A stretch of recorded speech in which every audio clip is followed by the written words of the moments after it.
E aí pessoal, tranquilos? Tô com a voz um pouquinho rouca, mas vou tentar fazer uma explanação aqui do exercício 6.9. Exercício aparentemente simples. Quando eu fiz a primeira vez, eu cheguei aos resultados, mas na hora que eu montei o balancete, o balanço patrimonial, eu errei. Então eu achei bacana a ideia para colocar para vocês também sobre os erros que eu cometi. O exercício ele nos dá um balancete de verificação e nos dá aqui várias contas, e no final das contas ele pede apenas para a gente levantar o balanço patrimonial.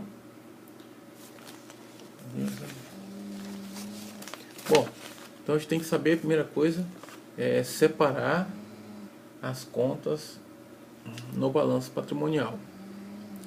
O balanço ele é composto do ativo, do passivo e do patrimônio líquido. Isso aí não é novidade para nenhum de nós. O ativo ele é subdividido: ativo circulante, ativo não circulante, assim como o passivo: passivo circulante, passivo não circulante. O patrimônio líquido ele tem as suas contas, mas ele não apresenta assim uma subdivisão como o ativo e o passivo. Dentro do ativo eu tenho o circulante e o não circulante. Dentro do não circulante eu tenho que classificar as contas nesses 4 subtítulos aqui: realizável a longo prazo, investimentos, imobilizado e o intangível.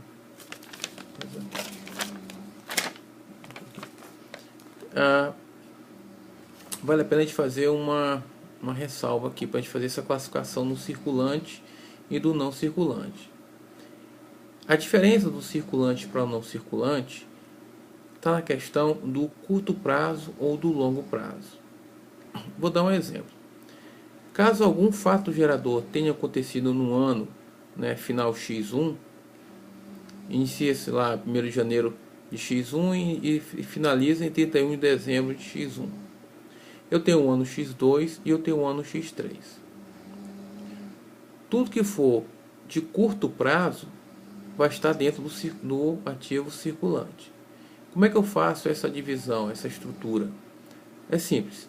Ele fala que tudo que estiver até o exercício subsequente, ou seja, todas as transações que os fatos geradores estejam previstos e as ocorrências aconteçam até 31 de dezembro do ano X2, tudo isso aqui vai estar no ativo circulante.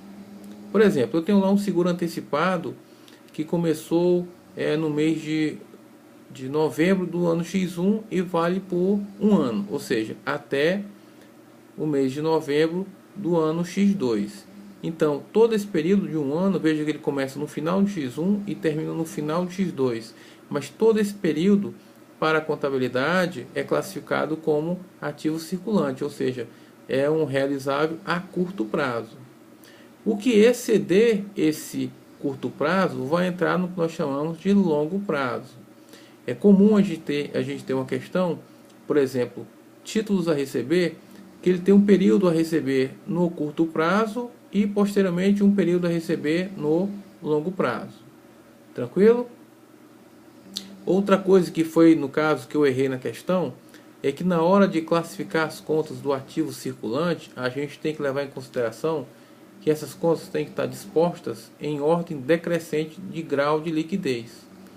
Ou seja, há contas que são mais fáceis de transformá-la em dinheiro do que outras. Por exemplo, conta caixa, eu já estou com dinheiro no caixa, O depósito bancário, deixa eu botar um acento aqui no ar. Um depósito bancário também.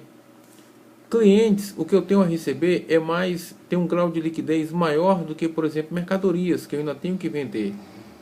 Assim como o direito que eu tenho sobre os seguros antecipados, sobre as aplicações financeiras e sobre os adiantamentos a fornecedores. Essas contas aqui, que eu tirei elas daquele balancete de verificação e já coloquei elas na ordem do seu grau de liquidez. Essa é uma das atividades que a gente tem que fazer para fechar o balanço patrimonial. Contas do ativo circulante. caixa, depósito bancário, clientes, mercadorias, seguros antecipados, aplicações financeiras até 180 dias, adiantamentos a fornecedores. O total dessas contas dá R$ 1.940. Vamos lá para a segunda parte. Vamos para o ativo não circulante. O ativo não circulante, né, ele tem que estar no prazo posterior ao exercício do ano seguinte. Tudo que vai ser cobrado, por exemplo, a partir de janeiro de X3, ele tem que estar no ativo não circulante na conta realizável a longo prazo. Deixa eu pegar a conta lá. É o exemplo, né, de títulos a receber. Títulos a receber não dá para classificar títulos a receber no ativo circulante, né? Embora o exercício não me diga qual é o prazo, nesse caso a gente está colocando ele diretamente no realizável a longo prazo. Se o exercício falasse, por exemplo, que títulos a receber fossem a receber num prazo de 180 dias, eu teria que classificá-lo lá no ativo circulante. Como ele não falou nada, a gente classifica ele no RLP. O outro exemplo é aplicações financeiras. No exercício ele colocou lá que são 400 dias. Olha, as aplicações financeiras vão render dinheiro a partir de 400 dias. Esse rendimento vai ser a longo prazo. Então, fechando meu RLP com essas duas contas, vai me totalizar R$ 1.200. Vamos para uma segunda conta, investimentos. Desculpa, um subtítulo, né, com essas contas aqui. Naquele rol de contas lá, eu só encontrei duas, que são obras de arte e os imóveis não destinados ao uso. Essas duas contas aqui a gente vai classificá-las em investimentos. Bom, vale lembrar lá que qualquer vez, geralmente o mais comum obras de arte é a gente colocar em investimentos. Esses imóveis aqui é um imóvel que eu compro não para usá-lo, ou seja, tem uma outra destinação, aluguel, por exemplo.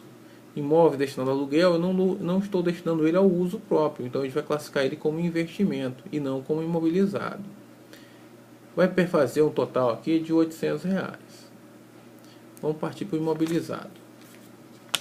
No imobilizado, nós vamos ter que ter aqui um diferencial. Qualquer exercício que eu tenho notado, ele coloca sempre o veículo. Eu acho que o veículo tem um grau de depreciação maior do que uma máquina e do equipamento. Ele coloca primeiro veículos. Naquelas contas nós vamos jogar aqui dentro do imobilizado as seguintes: veículos e a respectiva depreciação, né, com valor negativo, né, diminuindo o valor inicial da conta veículos. Depois máquinas e equipamentos, também com a sua respectiva depreciação, tá? Diminuindo o valor inicial de máquinas e equipamentos. Depois os imóveis que a empresa utiliza, né, que ela comprou aquele imóvel para uso próprio, né, imóveis de uso, R$ 800, e as benfeitorias realizadas em imóveis de terceiros. Você aluga um imóvel, vai lá e constrói uma casa naquele terreno. Por exemplo, você alugou essa benfeitoria, ela lhe pertence temporariamente, você tem o usufruto dela, então ela é classificada como um imobilizado. E por último, uma conta apareceu classificada dentro dos intangíveis. Intangíveis é aquilo que a gente não consegue pegar, é aquele bem que não é material. E inclusive, no exemplo de intangível é até uma despesa, né? Um gasto para o desenvolvimento de um produto. Isso está classificado como intangíveis. Agora, fazendo um somatório do não circulante, né? Aquele que a gente achou das contas, o somatório delas no realizável a longo prazo, investimentos, imobilizado e intangível, vai totalizar um ativo circulante mais um ativo não circulante, um total de R$ 5.960. Beleza? Daqui a pouco eu gravo a segunda parte com o passivo e o patrimônio líquido. Um abraço.